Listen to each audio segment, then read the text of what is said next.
Welcome back. Today we are talking with Marc Rowley. Marc, we had a great first segment talking about the importance of engagement. Now we're going to change gears a little bit. We're going to talk about mental resilience. So could you tell us what you mean by, or what is meant by mental resilience? No, not a problem at all, Alex. So mental resilience, people will naturally get mental resilience as they go through life because life is like this. You have ups and you have downs. And mental resilience is the ability to bounce back quicker. It's the ability to understand when you are feeling stressed and being able to using mindfulness, using meditation, using different ways to be able to bring yourself back into the present moment and recognize what the dangers that stress can cause you. So being that resilient to me is ability to bounce back and get more out of life because you are mentally resilient. And it's a real passion of mine as well, because some people are very privileged that they go through life, they have a wonderful childhood, nothing major happens, but then something really bad will happen, and that actually can turn someone's life right upside down. And I'm a trustee of a homeless charity, and I see a lot of cases because nobody wants to be homeless, and a lot of cases where people's worlds have fallen apart and they've ended up homeless, and it's a downward spiral from there. That's why it's a passion of mine. I mean, ideally, I'd like to help everybody in the world. I mean, it's a great vision I want to do anyway. But yeah, it'd be really good if we could get everybody to understand what mental resilience is and how to achieve it, because you can't just do it in a 2-hour workshop once a year. It's a tick box exercise in my eyes that a lot of organizations say, yeah, I've done it 2 hours. No, it's a journey. I And was as just going you to say that sorry. I've heard we're offering a course on mental resilience. 2 hours, pay whatever the fee is, and at the end of it, you'll be kind of resilient. You're in the right mindset, and I don't think it happens that quickly. No, it's like going to the gym. You go to the gym once, you do loads of weights, do a bit of cardio. You're not beach ready then, are you? Unless you're gifted to be have a natural physique. It takes time, and you won't see that difference. I do a lot of strength training, and all I can see is because I measure, how many reps I'm doing, what the weight is, and you don't see the difference on yourself. And it's the same with mental resilience. It takes time. It will do. There's no quick fix here. There's no reset in the brain to go, oh, right, yeah, I'm resilient. You get given the tools, but as humans, and sometimes we need to be reminded about that. And it's a shame, really. You see people that smoke there on on the packets. There's lots of really bad pictures of like lungs coming out of people's mouths because they're smoking. They really bad. But it doesn't put people off. And stress is a silent killer. It has our brains and our bodies are so interconnected, people don't realize, and there's new evidence coming out all the while. So being mental resilience means you can prolong your life. It means you can make a bigger difference in the world. You can be happier more of the time, and you can bounce back from adversity as well. Well, then why is it that so many uh, vendors, suppliers, companies try to market mental resilience as a quick fix? That there is a way to make it happen, so to speak. I personally think it's like most things, it's a buzzword. It's a tick box exercise. And employees are realizing that a lot of people are saying we will only go and work for a company that looks after mental health. Okay, well let's just put a mental resilience course on. And it's like, no. In fact, there are some. Sorry, I don't want to downplay a lot of companies, because there are mental health professionals now that are in some businesses, and they train the trainer, so they train someone up to identify. But that, to me, that's prevention is better than cure. Identifying that someone's stressed, they're already stressed, their amygdala is already shrunk, and that means they're going to see danger and fear more quickly, and it takes longer to get better. So for me, mental resilience, it needs to be, yeah, you could do a day's workshop, but explain and say, right, okay, I want to come back in 3 months' time. I want to see what you're doing. I want you to have alarms on your phone to be able to remind you to meditate. I've got notes on your phones to be able to have this affirmation or do this mindfulness activity or do any kind of things that just bring you back to the present moment and not future worrying or going back to the past and ruminating. Well, let's touch on that. What kind of things can, let's say myself, I'll use myself as an example. What kind of things can I start or stop doing to begin a journey of resilience to get, my mental health better? What can I start and stop doing? What I would really, really start with is the inner chatter. I think there was a brilliant book, the chimp paradox. I don't know if you've read that at all, but it talks about our egos are there to protect us, and that's the voice in our head. It's not us. We've evolved so quickly that our minds are always constantly looking for danger, and our brain is, our ego is trying to protect us, and there's nothing wrong with that. There's a lot of bad press about ego, and yes, if you have an elevated ego, yes, there are problems there. I think we all know, I've seen that ourselves, but our ego is there to protect us, and that inner chatter can actually do more damage to us with our mental resilience than actual external things. So quieting down that inner chatter is key. So there are some techniques that I use.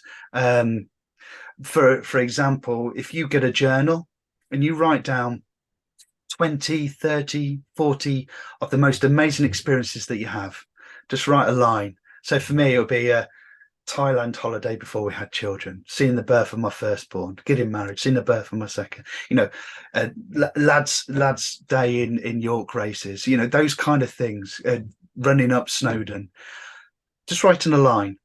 Write all those down, just a sentence, and then turn off all gadgets, all phones, get away from everybody and read the first line and immerse yourself in that experience. Remember what it felt like, what you could smell, what you could taste, what you could see, what your feelings felt like, what actually happened. Sort of relive that moment. That might take 3, 4, 5 minutes, 10 minutes, and then move on to the next. And you keep doing that. And then if you got sort of 20 of those things, you've spent nearly an hour going through them. Now, you might say, okay, well, what's the use of that? Well, one, how amazing is that to relive those amazing moments in your life? So positivity, gratitude for having it. Psychologically, it's amazing. But also you're in control of what your brain is thinking. This is the key. The mind is a muscle that we have to keep using. We have to keep reinventing stuff to redo the pathways of our neurons in our brains. So we have to keep rechanging the pathway of that, and that is one way of doing it. It just helps us gain control, and we keep doing that, and eventually we will be controlled, and we can say to that negative mind that starts coming up, no, I'm not ready for that now. There's something else I saw where you if it's really ruminating, go and shout stop, and then count back 5, 4, 3, 2, 1. And this engages your frontal cortex, which means you're focusing on something else. Or you can do grounding techniques. That's the first thing. Get control of the inner mind. Mm-hmm. Then anything to do with being out in nature, walking meditation, being able to focus on one single. That's all meditation is. It's focusing on one single thing. And whatever, it could be transcendental meditation, it could be where you have a mantra that you repeat, it could be breathing meditation, it could be looking at a candle. You can be mindful as well, using mindfulness, so just being aware.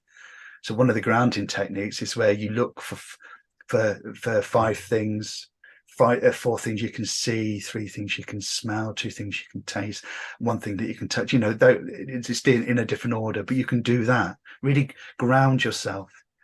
But also anything to do with focusing your mind on a single thing, that's meditation. And not everybody can meditate, and I get that because they get anxiety about the breath, and that's fine. But you can do walking meditation where every single footstep. Another thing is having cold baths, having cold showers. So having cold showers, and what it is it's putting yourself in an uncomfortable position, Mm. and but it's in a controlled situation. So you go and have a cold shower and you stand there trying to not shiver and just or get into a cold bath. It builds your resilience up because it's your mental resilience, your ability to cope with adversity. Also, if you're sat down in a safe area, breathe in and out through your nose really fast, 25 times. It's like a prana breathing, but you can do that. Obviously, I'd make sure you're on the floor because you may pass out. I'm not everybody does, but some people might. But that is actually putting your body under stress in a safe environment, and that just builds it. All these little things, they build up, they chip away at the stuff that's stopping you from being mentally resilient, to be able to bounce back from adversity. But meditation, mindfulness, to me, they're the key. Being out in nature, and one of the most amazing things, exercise. Eve, I've had people in wheelchairs say, I can't exercise. Everybody can exercise in some way, even if it's just clapping. If you're overweight, you're bed bound, whatever, you can still clap. You can still move your neck. You can still move around. The kind of exercise that really helps. There's more things that we can push ourselves to do. Just getting our heart rate up, because that's in releasing some amazing endorphins, dopamine, oxytocin, those kind of things that drop into your body. It just makes you feel better, and it just really has such a profound effect on your mental health. I couldn't help but remember some of my own challenges when I started meditating years ago. I'd get anxious when I first started because I couldn't concentrate on my breath. All that inner chatter kept coming in, and I get so frustrated. But then I read, I think it was Thich Nhat Hanh, one of his books, and he said, "Well, that's the way you're supposed to feel when you start. So if you're feeling that way, you're on the right path." Definitely. Oh, okay, cool. You know, so for anyone listening, it as Mark said, it is a journey, so it's not going to happen overnight, snap of a finger. Now, Mark, let's say we have been practicing a lot of this. We are getting our mental resilience in shape. We are on this journey. How can we influence, and how does that influence the rest of maybe our team, those that we work with in our organization? How do we take that and expand it? That's a great question. Have you heard of the phrase, the calmest in the room will always win? Mm-hmm.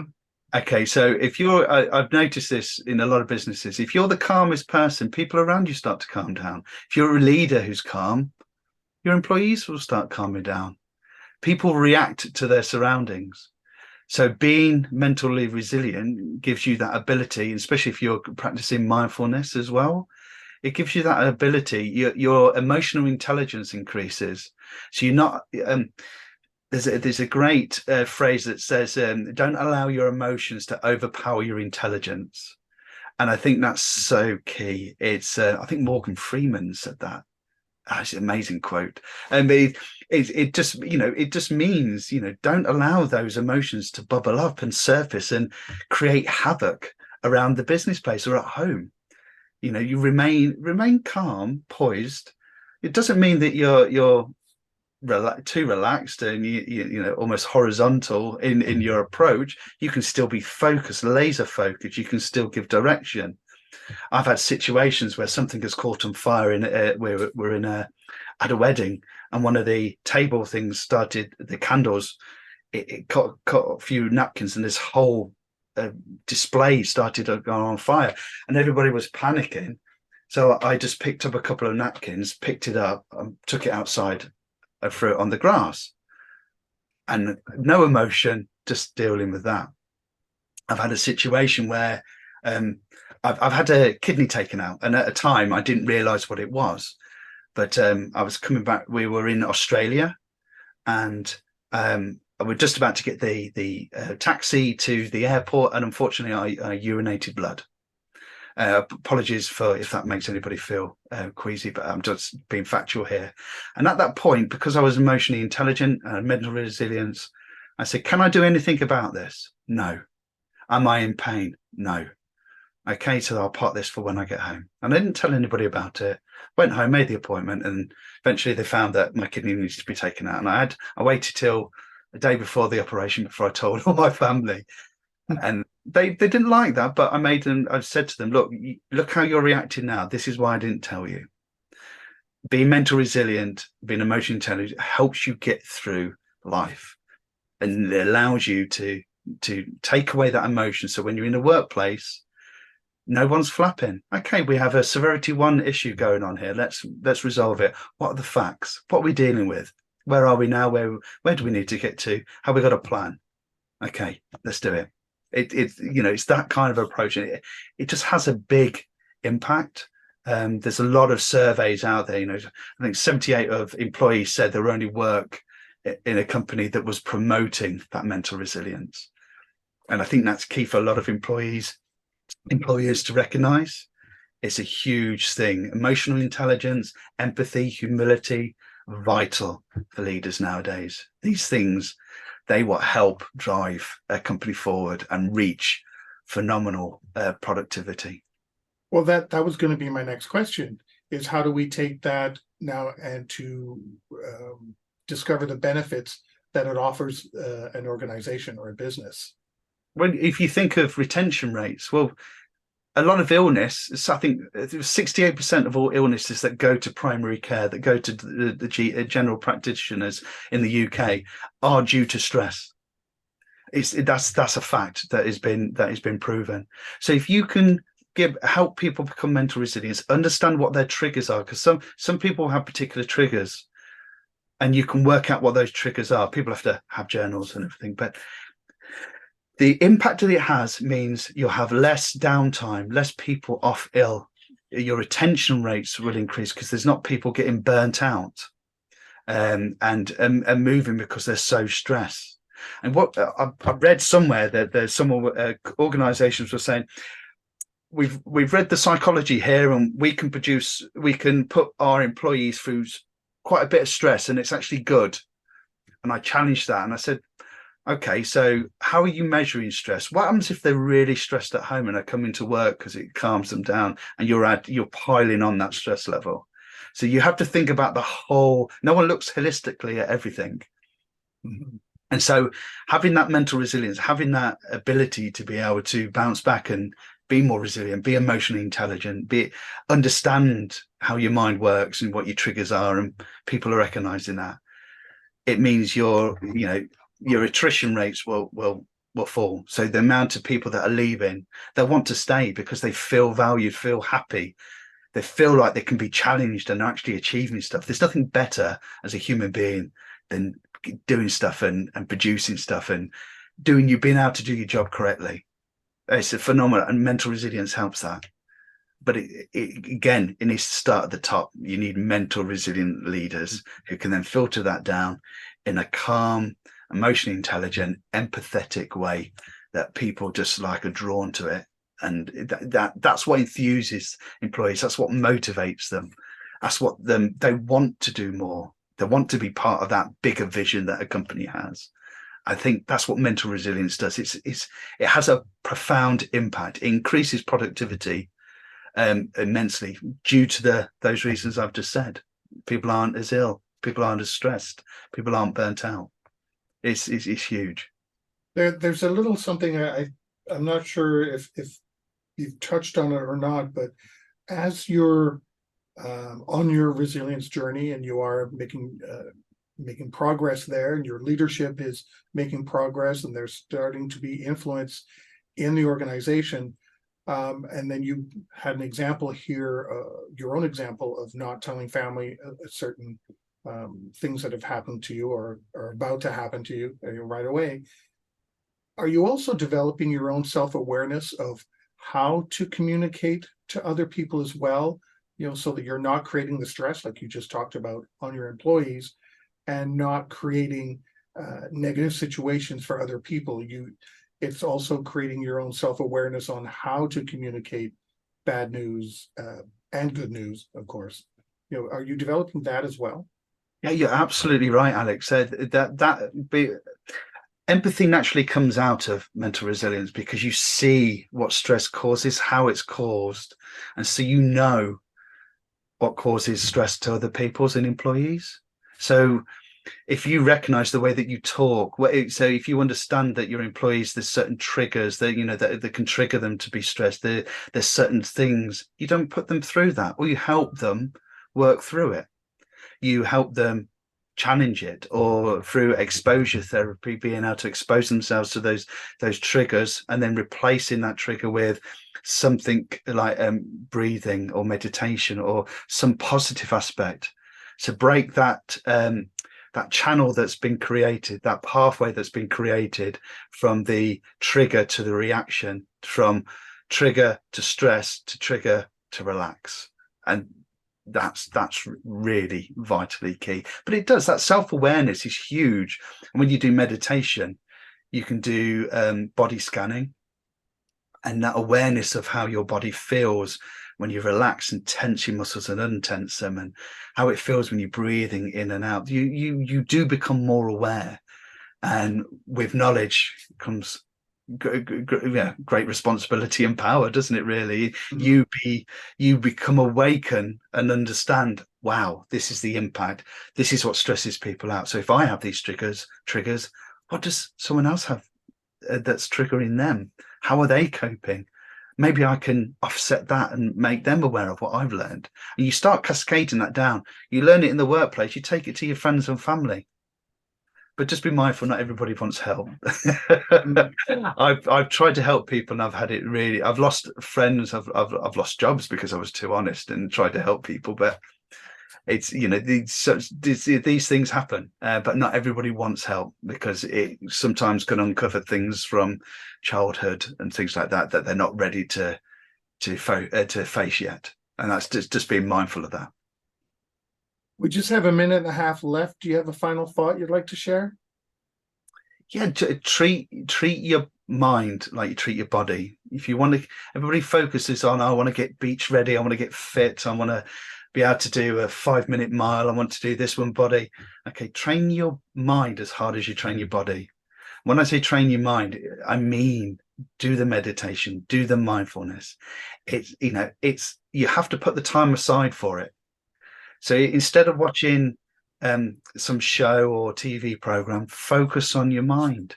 You can train your mind by learning as well. You can train your mind by doing those exercises that I said, or the meditation. But just train your mind as hard as you train your body, and you'll be just a complete human being, and it'll just be the best version of yourself. Well, we've come to the end of the show. Marc, thank you so much. And thank you, Alex. I've really enjoyed this. Thank you very much. Appreciate it. So did I. I'm like I said during our break, I've really started to look at personal resilience and the psychology behind it. And as you described, it's just not a quick fix. And I think unfortunately too many people and organizations are trying to find that quick fix so they can move on, that tick box, and that's just not the way this works. Well, I just hope more people see your podcast, because it's really going to help them as well. Or the different people that you have on, given that different perspective, I think it's really vital that people see that. Yeah, I agree. Thank you so much, Marc. I really appreciate you sharing your time and expertise with us today. Thank you, Alex. Appreciate it. Nice meeting you again. Nice meeting you. Thank you very much. And everybody watching and listening, stay prepared, everybody.